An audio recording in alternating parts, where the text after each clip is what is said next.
इन जवाबों के एतराज के तौर पर आप ये बात रखेंगे कि अच्छा सुप्रीम बीइंग क्या खुद से खुद बन गई? जी हाँ, वैसे बताएं। ये मैं उस वक्त एतराज होता जब मैं ये कहता कि खुद सुप्रीम बीइंग बनी थी। तो आप ये कहते खुद से खुद बनी थी या किसी ने बनाया? इल्मुल कलाम हो गया ना। तो हम तो what do you mean by इल्मुल कलाम हो गया? मैं आपसे कहूंगा तो ये साइंस हो गई ना, मैं कह सकता हूं। तो ये भी कोई बात। तो ये जो हमारा दूसरा आर्गुमेंट है वो है, इसको नाम दिया जाता है ओंटोलॉजिकल argument.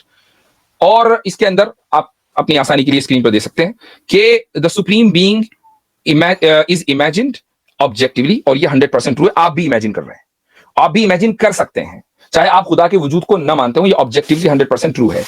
Number 2, the supreme being is in the possible world. चूंकि हम उसको यानी परसीव कर रहे हैं, इमेजिन कर रहे हैं, तो यकीनन वो आलम इम्कान में होगा। अगर वो आलम इम्कान में नहीं तो उसको परसीव नहीं किया जा सकता। और आप भी इसको तस्लीम करते हैं कि खुदा का वजूद मुमकिन है। तो इसका जो नतीजा निकला वो ये कि the supreme being must exist in the real world. Y?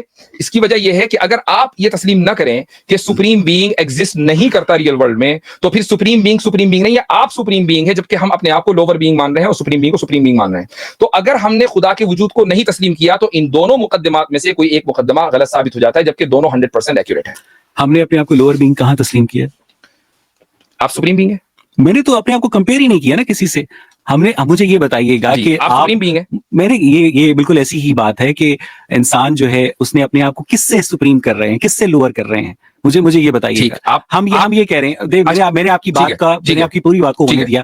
आपने ये किया जी आलम इम्कान में खुदा एग्जिस्ट कर सकता है। आलम इम्कान के अंदर कार्टून कैरेक्टर्स भी एग्जिस्ट कर सकते हैं। नहीं, मैंने आपकी बात के बीच में नहीं बोला। आलम इम्कान के अंदर अगर कोई चीज एग्जिस्ट करती है और आलम मौजूद के अंदर, सर मुझे नहीं, ऐसा नहीं है सर, नहीं, you are not, I am not saying a single word.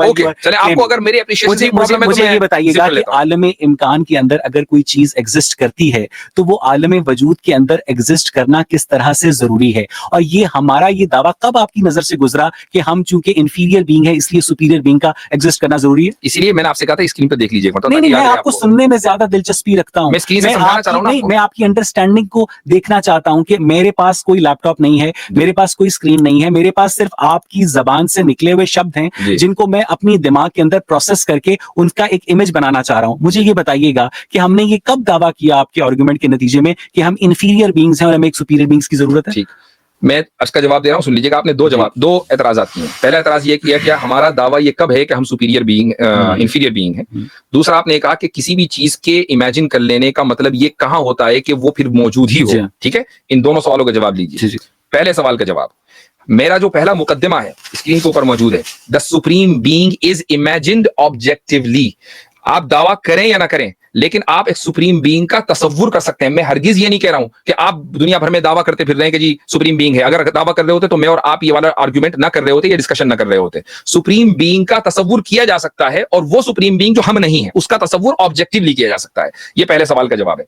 दूसरा सवाल आपने ये किया कि किसी भी चीज का अगर तसव्वुर किया जाए तो उसका क्या वजूद होना जरूरी है? बिल्कुल नहीं है। लेकिन अगर उस चीज का ऑब्जेक्टिवली तसव्वुर किया जाए तो उसका वजूद जरूरी है। और खुदा जो मरकजी खुदा है, चाहे आप उसको मजहबी न माने, लेकिन जो मरकजी खुदा है उसका तसव्वुर हर इंसान करता है। आप भी करते हैं। आप खुदा को नहीं मानते, एग्नोस्टिक होंगे वो भी करेंगे, और जो मजहब को मानते हैं वो भी करेंगे, जो हिंदू होंगे वो भी करेंगे, और पहला इंसान भी करेगा और आखिरी इंसान भी करेगा। अगर आपके नजदीक पहला इंसान वजूद रखता है तो ये ऑब्जेक्टिवली है। मिकी माउस और मिनी माउस आपने जो उनकी मिसालें दी हैं, इनको ऑब्जेक्टिवली कोई परसीव नहीं करता इन अक्रॉस स्पेस एंड टाइम। इसलिए जो आपने एग्जांपल दी है गलत दी है। आप खुदा को ऑब्जेक्टिवली कैसे परसीव करते हैं? सुप्रीम बीइंग मानते हैं। तो मुझे ये बताइएगा कि उस सुप्रीम बीइंग जो थी वो खुद ब खुद बन गई? वाह, ये आपके आर्गुमेंट का जवाब है? नहीं, मैं आपसे पूछ रहा हूँ कि एक सुप्रीम बीइंग जो है, जो एक बीइंग होती है, मुझे अब मजाक उड़ाने की जगह अगर जवाब दे दें तो मुझे ज्यादा, सुप्रीम बीइंग खुद ब खुद बन गई? मैं वाकई बहुत बेहतर आपसे वो कर रहा था एक्सपेक्ट। मैं भी। तो अब अगर आप ये मुझसे सवाल करेंगे, मेरे इन जवाबों के एतराज के तौर पर आप ये बात रखेंगे कि अच्छा सुप्रीम बीइंग क्या खुद से खुद बन गई? जी हाँ, वैसे बताएं। ये मैं उस वक्त एतराज होता जब मैं ये कहता कि खुद सुप्रीम बीइंग बनी थी। तो आप ये कहते खुद से खुद बनी थी या किसी ने बनाया? इल्मुल कलाम हो गया ना। तो हम तो what do you mean by इल्मुल कलाम हो गया? मैं आपसे कहूंगा तो ये साइंस हो गई ना, मैं कह सकता हूं। तो ये भी कोई बात हुई। और आप अगर ये कहें और आप फिर इल्मुल कलाम के दुश्मन, जो कि कॉमन सेंस मान रहे हैं कि इल्मुल कलाम कॉमन सेंस है और साइंस कॉमन सेंस नहीं है। मैं मानता हूं उसको, लेकिन साइंस की जो सारी थ्योरीज हैं वो कॉमन सेंस नहीं है। अच्छा, ठीक है, लेकिन मैं साइंस और इल्मुल कलाम के दरमियान डिबेट नहीं करना चाहता। What I am trying to say कि ये आपका बहुत मशहूर जुमला है कि आप रूल से पीछे चुप, आप इसके पीछे चुप रहे हैं। जब आपके सामने दलील आती है और आप बेबस हो जाते हैं तो आप ये कहते हैं आप उसके पीछे चुप रहे हैं। खैर वो तो मैंने किसके पीछे छुपा हूं? सुन लीजिए आप साइंस के पीछे इतनी देर से छुप रहे थे। अच्छा, साइंस दलील अच्छा, नहीं है। अब ये नहीं है, खुदा के वजूद में साइंस दलील नहीं, मैं साबित कर चुका हूं। अच्छा, अब वो नेशनल एकेडमी ऑफ साइंसेस, कहते हैं जी वही ठीक है। अब मैं आपको ये कह रहा हूं कि भाई अगर खुदा के बारे में हम ये कहते हैं कि उसके वजूद का आगाज हुआ है, तो आप मुझसे ये सवाल करते हैं कि कैसे हुआ है। जब हम ये कह रहे हैं कि उसके वजूद का आगाज ही नहीं हुआ, तो ये सवाल तो इररिलेवेंट है, ये सवाल ही गलत है। अच्छा, इसका मतलब ये है कि जो खुदा है आपकी अंडरस्टैंडिंग के मुताबिक वो हमेशा से था, इस दलील का जवाब है आपके पास और हमेशा रहेगा। क्योंकि आपने मुझे यही नहीं समझाया ना कि जो सुपीरियर बीइंग है वो हमेशा से कैसे एग्जिस्ट कर सकती है, और आलम इम्कान के अंदर ऐसी कौन सी पॉसिबिलिटी है जिसके नतीजे में आपने ये इन्फर किया है कि कयामत के बाद भी वो हमेशा एग्जिस्ट करती रहेगी। मुझे बताइए कि मुझे बताइए कि जो सुपीरियर बीइंग है वो हमेशा से खुद ब खुद से कैसे एग्जिस्ट कर सकती है आपके तसव्वुर के मुताबिक। ठीक, थोड़ी देर के लिए मान लें कि उसने खुद से खुद वजूद नहीं हासिल किया, बल्कि किसी ने वजूद बख्शा उसको, थोड़ी देर के मान लेते हैं, तो फिर इन्फिनिट रिग्रेस है सर। एग्जैक्टली, हमारे पास तो यही, आपके पास इस प्रॉब्लम का कोई हल नहीं है। ये आपके पास नहीं है, हमारे पास तो हल है। एग्जैक्टली, खुदा है, बिल्कुल है। इसलिए कि आपके नजदीक जिस खुदा के इनकार का जो पैमाना है वो साइंस है, और साइंस खुद कह रही है कि ये पैमाना नहीं है। आप उस पैमाने को इस्तेमाल कर रहे हैं जो पैमाना नहीं है, और हम उस पैमाने को इस्तेमाल कर रहे हैं जो पैमाना है। मेरे और आप में जमीन आसमान का फर्क है जो हम बात कर रहे हैं। नहीं, जमीन आसमान का फर्क इसलिए नहीं है कि आपने कहा था कि जो मादी वजूद होता है उसका कोई ना कोई क्रिएटर होता है, और जो गैर मादी वजूद होता है उसका कोई क्रिएटर नहीं होता है। मैंने आपने ये कहा था, मुझे बात पूरी करनी है। अगर गैर मादी वजूद का कोई क्रिएटर नहीं होता है तो फिर इनफिनिट रिग्रेस का जो आर्गुमेंट है वो आप मुझ पर फिट नहीं कर सकते। वो आपको ये साबित करना है कि चूंकि आपका खुदा गैर मादी वजूद में एग्जिस्ट करता है तो उसके ऊपर तो इनफिनिट रिग्रेस लागू ही नहीं होता। और अगर नहीं होता लागू, तो मुझे ये बताइएगा कि वो गैर मादी वजूद खुद बहुत एग्जिस्ट कर रहा है। यही तो मैं कह रहा हूं। भाई आप मतलब मुझे हैरत हो रही है कि आप मेरे बेसिक से आर्गुमेंट को नहीं समझ पा रहे हैं। आप जो दलील दे रहे हैं ना वो मेरी दलील है, आपकी दलील नहीं है। फॉर योर इन्फॉर्मेशन, आप ये कह रहे हैं कि जो अगर खुदा मादी होता, मैंने उसके जवाब में ये कहा कि उसका भी फिर कोई ना कोई क्रिएटर होना चाहिए था, और अगर वो क्रिएटर होगा तो फिर उसका भी क्रिएटर होगा, ये सिलसिला चलता रहेगा। इनफिनिट रिग्रेस यहां अप्लाई होती है, यहां अप्लाई। अगर खुदा गैर मादी है तो उस पर तो इनफिनिट रिग्रेस लागू नहीं होती। तो इसीलिए हम कह रहे हैं, मेरी बात सुन लीजिए, इनफिनिट रिग्रेस लागू ही नहीं। मेरी बात सुन लीजिए सर, आपने एक ऐसा इमेजिनरी गॉड बनाया है जो हमेशा से एग्जिस्ट करता है। इनफिनिट रिग्रेस आपके मुकद्दमे पर अप्लाई हो रही है, मेरे ऊपर नहीं। ये आपके नैरेटिव पर अप्लाई हो रही है। मैंने जब आपसे गुफ्तगू, आप साबित कर दीजिए कि इनफिनिट रिग्रेस बिल्कुल ठीक है। मुझे ये बताइएगा, हम if everything must have a cause then God must have a cause, and if there is, sir let me complete ना। आपको देखें, आप अपने इल्म का मुजाहिरा करने के लिए मेरी बात पूरी हो लेने दिया करें। ठीक है, मुझे पता है आप बहुत बाइल्म हैं, आप बहुत हाजिर जवाब हैं, मुझे अपनी बात पूरी कर लेने दिया करें। बर्टन रसल ने अपनी किताब why I am not Christian में लिखा है कि if everything must have a cause then God must have a cause, and if there is anything without cause से God, then idea of first cause is automatically rejected. If God can exist without cause then why not this universe. मुझे अपनी बात पूरी कर लेने दें। Infinite regret यहां पर अप्लाई होती है, ये उस गॉड की बात कर रहे हैं बर्टन रसल, लेकिन आप मेरे सामने एक ऐसा super natural non material God लेकर आ रहे हैं जो इस मेटीरियल वर्ल्ड को अदम से वजूद में लाया है, लेकिन उसको खुद वजूद रखने के लिए किसी टाइम और स्पेस की जरूरत नहीं है। तो मुझे ये बताइएगा कि अगर उसको खुद में वजूद में रखने के लिए किसी मटेरियल वर्ल्ड की जरूरत नहीं है तो वो इस मटेरियल वर्ल्ड को उसने तख्लीक क्यों किया? इनफिनिट रिग्रेस को आप सही मानते हैं? मटेरियल वर्ल्ड में यस। मटेरियल वर्ल्ड में सही मानते हैं? जी सही मानते हैं आप? जी, मटेरियल वर्ल्ड में यस, बिल्कुल सही मान रहे हैं, बिल्कुल सही मानते हैं। Are you sure? जी ओके, ये भी मेरे लिए बड़ा इंकिशाफ है। ठीक, और वो इसलिए कि अगर मटेरियल वर्ल्ड में इनफिनिट रिग्रेस होगा तो आप कभी वजूद में नहीं आएंगे, और आप मौजूद हैं। अपनी बात को एक्सप्लेन करें। काश के मेरा 10 साल का बेटा होता तो आपको एक्सप्लेन करता कि इतनी मामूली सी चीजें 10 साल के बच्चे हमारे यहाँ जानते हैं इस चीज को। डोमिनो इफेक्ट को आप अच्छी तरीके से जानते होंगे, डोमिनो इफेक्ट तो सुना ही होगा आपने। तो सर अगर आप इन्फिनिट डोमिनोज एक जगह रख लें तो जब वो इन्फिनिट होंगे तो चूंकि उसमें कोई फर्श नहीं होगा, जब आप उसको गिराएंगे एक डोमिनो फिर दूसरा, इसी को डोमिनो इफेक्ट कहते हैं, तो चूंकि उसमें कोई फर्श नहीं है जहां से उसका आगाज हुआ है तो कोई लास्ट भी नहीं हो सकता, इसी को कहते हैं डोमिनो इफेक्ट। तो अगर आप मादी दुनिया में इन्फिनिट रिग्रेस के कायल हो जाएं, इसको एक दूसरी मिसाल से समझ लीजिए कि मसलन हमारा जो वजूद है वो हमारे माँ बाप की वजह से है, वो कॉज है, उनका कॉज उनके, और इस तरीके से सिलसिला चलता रहे। तो चूंकि कहीं पे रुकना नहीं होगा तो हमारा भी वजूद नहीं हो सकता। हमारे वजूद के लिए जरूरी है कि कहीं ना कहीं ये सिलसिला रुके। तो जब असल में आपने बड़ी ही प्यारी एग्जांपल दी है कि जो डोमिनो इफेक्ट के अंदर तमाम जो ब्लॉक्स होते हैं ना, जी वो इक्वल डायमेंशन के होते हैं, ठीक है, और जो उसमें से जो फर्स्ट मूवर होता है वो भी उसी डायमेंशन का होता है जिसके बकिया ब्लॉक्स उस डायमेंशन के होते हैं। तो आप अपने आर्गुमेंट के जरिए मुझे ये बताने की कोशिश कर रहे हैं कि अवैस और खुदा के जो डायमेंशंस हैं वो बराबर हैं, इसलिए वो फर्स्ट कॉज के तौर पर एग्जिस्ट करता है। अगर आप तो आपका तो ये मुकदमा ही नहीं है कि इन्फिनिट रिग्रेस तो आपके खुदा पर लागू ही नहीं होती है। जब आपके खुदा के ऊपर इन्फिनिट रिग्रेस लागू नहीं होती है तो आपके खुदा की जो मौजूदगी है, जो कि एक गैर मादी वजूद है, जब मैंने आपसे ये पूछा गुफ्तगू में कि गैर मादी वजूद मादे को कैसे ज़हूर में लेकर आता है, तो आपने कहा कि उसके हुक्म से सब कुछ होता है, जो कि एक बहुत ही बच्चों वाली एक्सप्लेनेशन है कि अगर ये सब कुछ उसके हुक्म से होता है, जब हम ये पूछते हैं कैसे होता है तो आप उसको बताने से गुरेज करते हैं। तो इन्फिनिट रिग्रेस की जो एप्लीकेशन है वो सिर्फ और सिर्फ खुदा के उस मादी वजूद के ऊपर अप्लाई हो सकती है, जो कि मैंने बर्टन रसल के कोर्ट में कहा था। आपके नजदीक वाजदी साहब जो खुदा है वो गैर मादी है, तो उसके ऊपर हम इन्फिनिट रिग्रेस लागू ही नहीं कर सकते हैं। वो आपके जहन का बनाया हुआ एक फर्जी करैक्टर है जिसके जरिए आप दावा कर रहे हैं कि इस दुनिया के अंदर जितने फिजिकल मजाहिर हैं वो वजूद में आते हैं। जब हम आपसे पूछते हैं वो कैसे वजूद में आते हैं तो आप उसे बताने से गुरेज करते हैं। वाजदी साहब, आपकी बात मैंने तसल्ली से सुनी और आपने ये बात कही इन्फिनिट रिग्रेस के ताल्लुक से और डोमिनो इफेक्ट की जो मैंने एग्जांपल दी थी उसके ताल्लुक से कि चूंकि सबका डायमेंशन एक है, सब एक ही डायमेंशन में एग्जिस्ट करते हैं। गलत कहा था? नहीं, मैं पूछ रहा हूँ तो क्या वहां पर इन्फिनिट रिग्रेस जो है वो लागू नहीं हो सकता? राइट, कहां पर? अगर एक ही डायमेंशन में सारे डोमिनो एग्जिस्ट करें तो वहां पर इन्फिनिट रिग्रेस जो है वो सही नहीं होगा। जी हाँ, बिल्कुल। अब ये आपने थोड़ा सा अपने तसव्वुर के अंदर मॉडिफिकेशन की है, जो कि पहले आपने कहा नहीं मादी वजूद के अंदर हम इन्फिनिट रिग्रेस के कायल हैं। अब जब मैंने एक मिसाल मादी वजूद की दे दी तो आपने फौरन थोड़ा सा उसके अंदर मॉडिफिकेशन किया। मैंने ये मॉडिफिकेशन मैं अपनी बात कर लेता हूं, किया कि जो फर्स्ट कॉज है सर वो खुदा नहीं है। जो लॉ आप मेरे ऊपर अप्लाई करना चाहते हैं वो अपने ऊपर भी कर लें। जी। तो अब ये है कि हम आपने जो दावा किया कि मादी दुनिया में इन्फिनिट रिग्रेस दुरुस्त है, ठीक है। अब मैं उसकी एक और मिसाल दे देता हूं।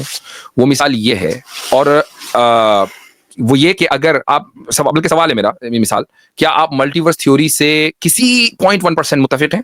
हमारे पास मल्टीवर्सेस की मौजूदगी का कोई सबूत नहीं है। मुत्तफिक नहीं है आप? नहीं, हमारे पास मौजूदगी का सबूत नहीं। ओके, ठीक है, सही है, कोई बात नहीं। अच्छा, क्या आप इस बात से मुत्तफिक हैं कि मादा खुद को वजूद बख्श सकता है? नहीं।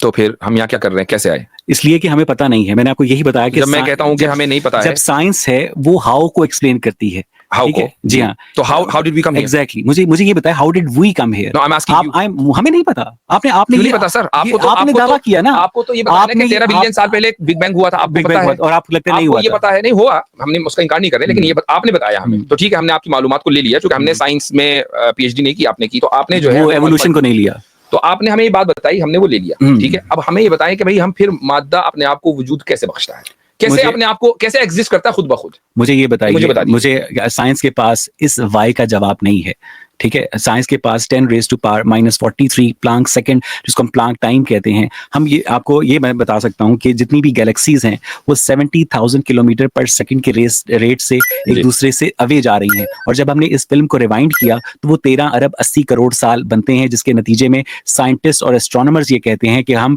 एक नुक्ते के ऊपर मौजूद थे और उसके अंदर एक्सप्लोजन हुआ और उसके बाद ये टाइम और स्पेस जो वजूद में आए हैं। आप ये कहते हैं कि उस एक्सप्लोजन से पहले एक फर्जी खुदा था जिसने इस एक्सप्लोजन का बाइस बना। मुझे तो क्या बाइस बना? मुझे तो ये पता, खुदा नहीं था, क्या बाइस बना? सर हमें नहीं पता। मैं वाजदी साहब आपसे ऑनेस्टली कोई साइंटिस्ट ये नहीं कहता कि हमें बिग बैंग के कॉज का पता है, हमें बिग बैंग के कॉज का नहीं पता है। दावा करते हैं बिग बैंग का, लेकिन नहीं पता कि कैसे हुआ।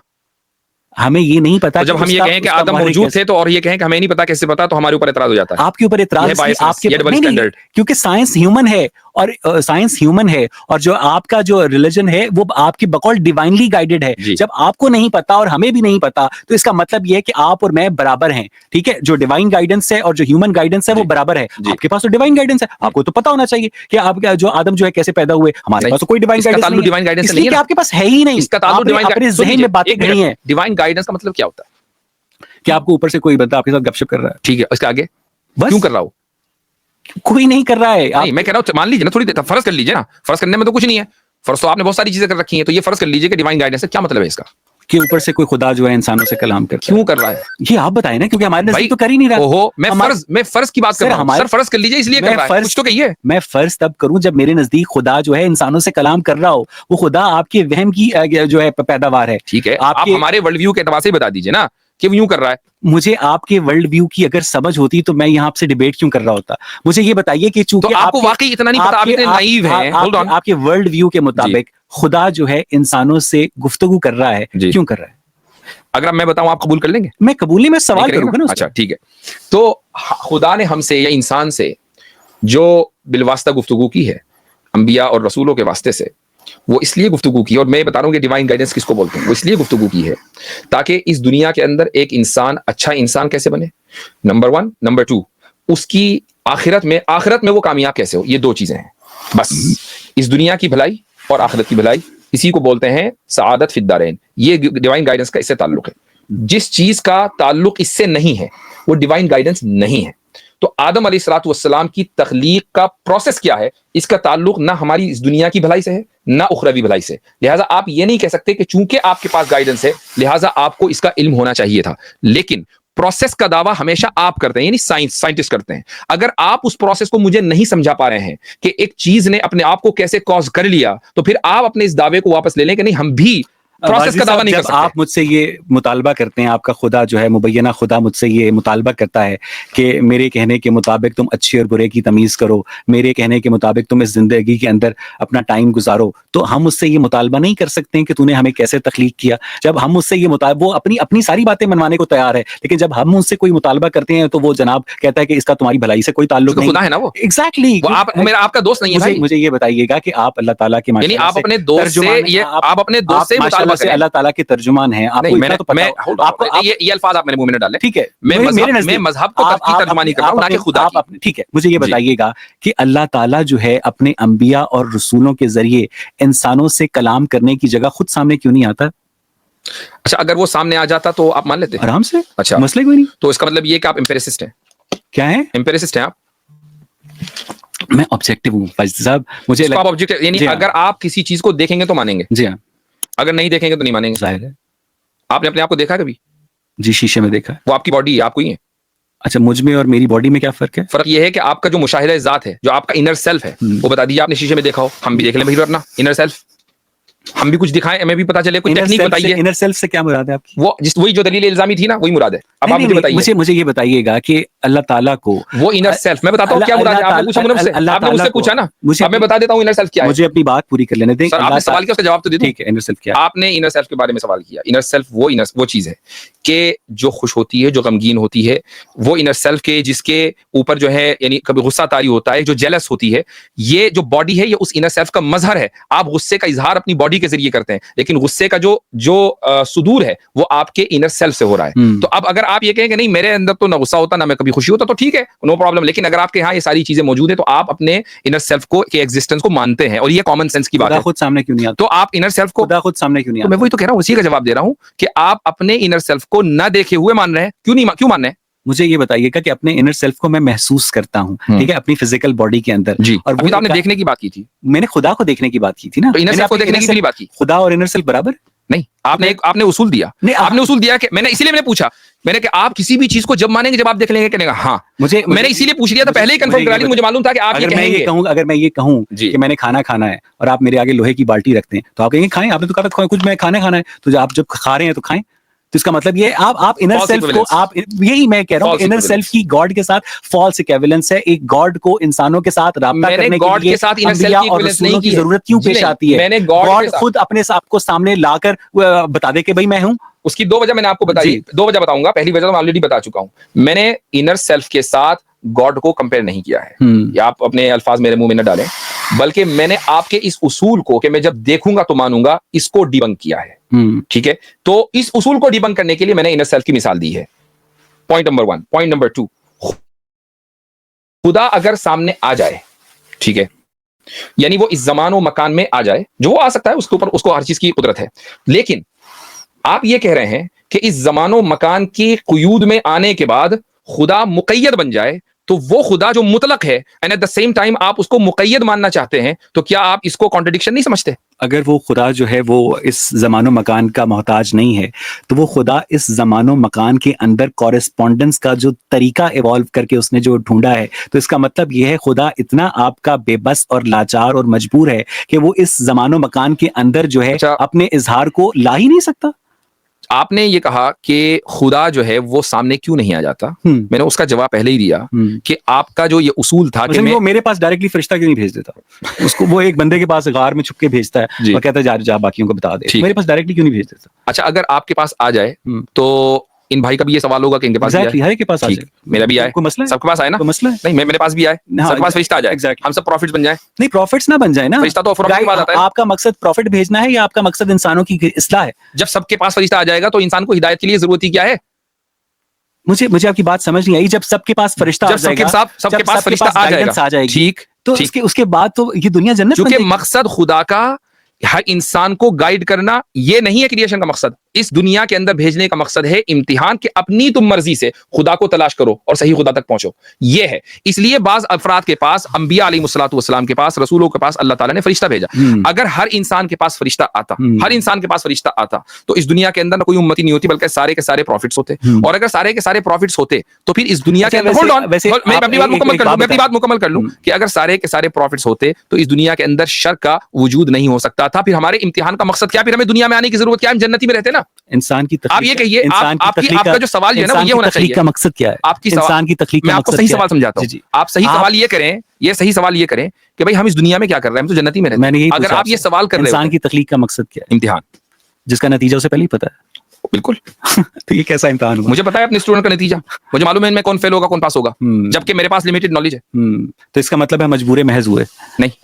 अच्छा, हम कादिर हुए? बिल्कुल, जिसका नतीजा उसे पहले पता है। जी ठीक है, चलें फिर अब मैं समझाता हूँ आपको। मेरा ख्याल है कि आज की गुफ्तगू जो समझना चाहेंगे इस चीज को, मसला तकदीर पर दोबारा कर लेंगे। चले ठीक है, इसी नोट के ऊपर जो है हम तो हाजरीन और नाजरीन, बहुत बहुत शुक्रिया। डिबेट थोड़ा लंबी हुई, गालिबन 2 घंटे से कुछ ज़ायद चली, और मैं शुक्रगुजार हूँ उवैस इकबाल साहब का कि वो यहाँ इतनी दूर जहमत करके पहुंचे। और हमारा जो मकसद था, खुसूसन मेरा और उवैस इकबाल साहब, इसमें तो इजाफा करना चाहिए, जहाँ तक मैं समझता हूँ उवैस भाई का भी, कि भाई खुदा के वजूद के साथ उनके मुताल्लिक जो दलाइल हैं वो लोगों के सामने भी आ जाएं और हमारे सामने भी, और उसके ऊपर जो क्रिटिसिज्म है वो क्रिटिसिज्म हो जाए।